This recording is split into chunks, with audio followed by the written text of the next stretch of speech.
Permasalahannya kita saat membuat kata tanya atau mungkin kalimat pernyataannya itu yang memang kurang bisa menyesuaikan dengan responden kita.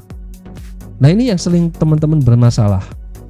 Kita membuat pertanyaannya panjang, lebih dari 21 atau 25 kata. Yang kita berikan pertanyaan adalah petani. Buru-buru menjawab, memahami, sudah pokoknya diisi aja. Di kelas sebelah lagi.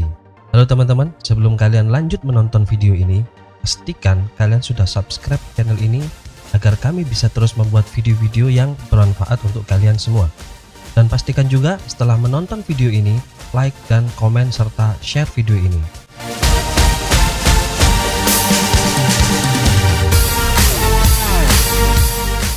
Nah, beberapa faktor yang mempengaruhi validitas instrumen. Jadi kadangkala ini bisa lebih besar, bisa lebih kecil. Tetapi apa yang mempengaruhi kan gitu teman-teman. Nah, beberapa hal yang mempengaruhi itu gini teman-teman. Yang pertama adalah faktor internal dari tes gitu ya.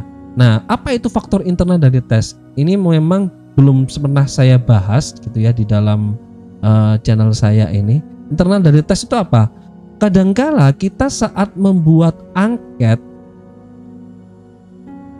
kita membuat angket itu kan kita ada membuat kalimat di mana kalimat itu bisa dalam bentuk kalimat tanya atau mungkin kalimat pernyataan ya, kalimat pertanyaan atau pernyataan.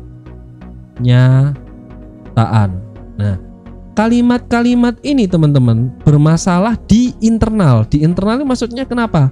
Mungkin teman-teman membuat kalimatnya ini terlalu panjang gitu ya, terlalu panjang. Nah, biasanya kalau terlalu panjang, jelas sekali teman-teman ingat, mungkin teman-teman pernah mengisi angket gitu ya, karena dimintain oleh siapa gitu ngisi angket. Pasti teman-teman rata-rata, waduh pertanyaannya panjang-panjang, malas bacanya. Terus apa lagi? Pertanyaannya, kalimatnya itu bulet. Bulet itu bahasa Indonesia apa teman-teman ya? Ya wes bulet lah gitu ya. Sulit untuk dipahami. Nah, sulit untuk dipahami lah. Ini biasanya kalau sudah seperti ini ya wes kita pasti menjawabnya ngawur ya, langsung tinggal silang gitu. Kadang kita nggak baca apa isinya gitulah. Nah, yang model-model seperti itu teman-teman, itu biasanya akan terjadi permasalahan di uji validitas dan reliabilitasnya. Permasalahannya bukan di respondennya. Permasalahan dari ini bukan di respondennya, tetapi di sininya. Permasalahannya kita saat membuat kata tanya atau mungkin kalimat pernyataannya itu yang memang kurang bisa menyesuaikan dengan responden kita. Nah, ini yang sering teman-teman bermasalah. Kita membuat pertanyaannya panjang, lebih dari 21 atau 25 kata. Yang kita berikan pertanyaan adalah petani. Buru-buru menjawab, memahami, sudah pokoknya diisi aja. Nah, itu akan jadi permasalahan gitu ya. Oke, itu yang pertama teman-teman, yang perlu teman-teman juga pahami. Yang kedua yang biasanya menjadi faktor permasalahan itu adalah external test. External test karena memang kondisi respondennya, kemudian hal-hal lain, mungkin suasana dan lain sebagainya, itu jadi permasalahan juga.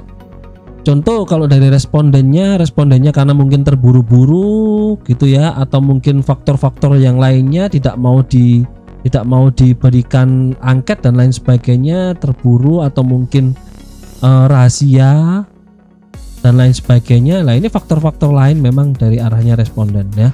Nah, atau mungkin bahkan faktor eksternal ini dari lokasi atau objeknya juga. Objeknya yang memang tidak bersahabat gitu ya, suasananya, atau mungkin dari pimpinannya memang tidak mendukung, tidak mensupport untuk dilakukan penelitian ini, dan angketnya ini tidak bisa maksimal kepada respondennya. Ini akan jadi masalah. Itu khususnya di faktor eksternal dan tentunya dari responden itu sendiri. Nah, itu adalah faktor-faktor yang mempengaruhi hasil dari nilai yang ada di angket yang kita sebarkan. Nah, Yang seperti itu bisa mempengaruhi kita, bisa mempengaruhi hasil dari angket yang kita dapatkan. Bisa jadi tidak valid atau mungkin juga tidak reliable. Oke, kira-kira seperti itu ya teman-teman ya, pemahaman tentang uji validitas. Terus bagaimana reliabilitasnya? Oke, kita bahas satu persatu.